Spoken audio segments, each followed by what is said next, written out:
শিক্ষার মানের আলো জ্বালিয়ে দিলেন মিঠাপুকুরের পদাগঞ্জ সরকারি প্রাথমিক বিদ্যালয়।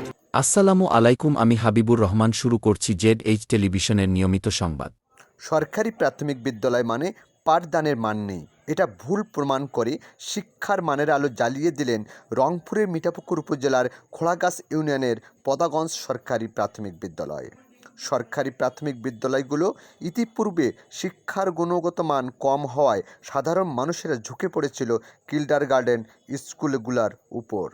তাদের সন্তানদের গুণগত মান শিক্ষা গ্রহণের জন্য কিন্ডারগার্টেন স্কুলে ভরসা করত, কিন্তু তা ভুল প্রমাণ করল পদাগঞ্জ সরকারি প্রাথমিক বিদ্যালয়ের শিক্ষকগণ।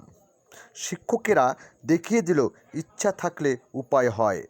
এবারে বৃত্তি পরীক্ষায় এই স্কুল থেকে অংশ নিয়েছিল মাত্র 4 জন শিক্ষার্থী। 4 জনেই বৃত্তি পেয়েছে। তার মধ্যে একজন পেয়েছে ট্যানেলপুল বৃত্তি আর বাকি 3 জন সাধারণ গ্রেড, অর্থাৎ শতভাগ সাফল্য। প্রাথমিক বিদ্যালয়ের শিক্ষার মান ফিরে আসায় এ অঞ্চলের সাধারণ অভিভাবকেরা আনন্দের জোয়ারে ভাসছে।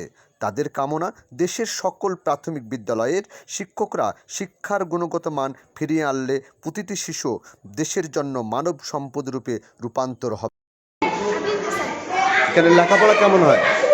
লেখাপড়া কেমন হয় এই স্কুলে? ভালো হয় লেখাপড়া। তোমাদের এবার স্কুল থেকে কয়জন বৃত্তি পাইছে? 4 জন পাইছে। খুব ভালো, তাই না? তোমাদের এই বিদ্যালয়ের নাম কি? এই স্কুলে কেমন লেখাপড়া? ভালো লেখাপড়া হয়। এই তোমার নাম কি? নাম কি তোমার? রিয়ামণি। তোমাদের স্কুলে কেমন লেখাপড়া হয়? ভালো। এবার তোমাদের স্কুলে কতজন বৃত্তি পাইছে? 4 জন। 4 জনে। পরীক্ষা দিয়েছে কয়জন? 4 জন।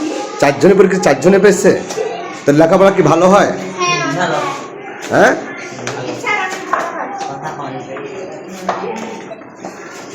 তাহলে কি তোমাদের স্কুলে লেখাপড়া খুব ভালো হয়? এবার বৃত্তি পাইছে কতজন? 4 জন পাইছে। 4 জন বৃত্তি পরীক্ষা দিয়েছিল। সব শিক্ষকই ভালো পাঠদান করে। আমার নাম ফিরোজ আহমেদ। বেশ কয়েক বছর থেকে এই স্কুলে আমাদের বৃত্তি পাই নাই। এবার আমরা পুরো শিক্ষক স্টাফ যেভাবে শ্রম দিয়েছি, আমাদের সরকারি উপজেলা শিক্ষা অফিসার আমাদের যেভাবে নির্দেশনা দিয়েছেন সেভাবে আমরা আমাদের দায়িত্ব পালন করেছি। আমরা আমাদের সঠিকভাবে দায়িত্ব পালন করার ফলে আমরা এই রেজাল্ট এবার সম্ভব হয়েছে। শিক্ষক অবদান পাঠদান তো সুনিশ্চিতভাবে নিয়মিতভাবে পাঠদান হয়।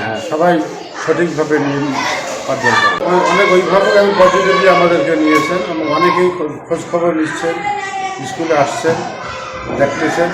এটা আমরা ভালো। নাম কি? মোহাম্মদ রাশিদুল কবির শাওন মণ্ডল। পদাগঞ্জ সরকারি প্রাথমিক বিদ্যালয়ের শিক্ষার্থীরা এবার সরকারি বৃত্তি প্রাপ্ত হয়েছে। তা এখানে শিক্ষার পাঠদান সম্পর্কিত আপনি কিছু বলুন। মানে মাঝখানে পদাগঞ্জ প্রাইমারি স্কুলের অবস্থা খুব খারাপ ছিল, তাই এবারে বৃত্তি পাওয়াতে আমরা যেটা দেখলাম যে এখানে টিচারেরা এখন অনেকেই অ্যাক্টিভ। বাচ্চাদের নিয়ে লেখাপড়া করানো বা তাদের টিচিং দেওয়ার যে ইয়েটা অনেক ভালো, এবং আমরা এতে সবাই আশাবাদী যে এখন যে টিমটা আছে টিচারেরা, এরা উজ্জ্বল একটা ভবিষ্যৎ গড়ে দিতে পারবে।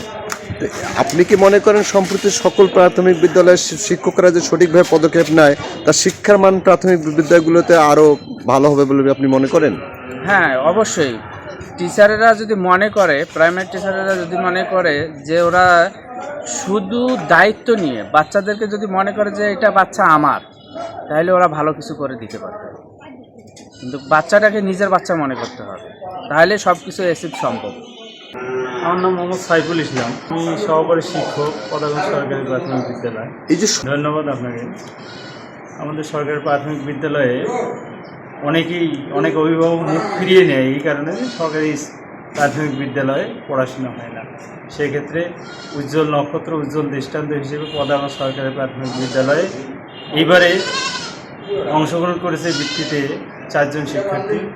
তার মধ্যে 4 জন শিক্ষার্থী বৃত্তি পেয়েছে, 1 জন ট্যালেন্ট পুলে এবং 3 জন সাধারণ গ্রেডে বৃত্তি পেয়েছে। তো আমাদের পদাগঞ্জ সরকারি প্রাথমিক বিদ্যালয়ের পড়াশোনার দিক দিয়ে ছাত্রছাত্রীর উপস্থিতির দিক দিয়ে সব কিছুই আমাদের কাছে সন্তোষজনক। উত্তরাঞ্চল প্রতিনিধির পাঠানো তথ্যচিত্রে নিউজ ডেস্ক জেডএস টেলিভিশন।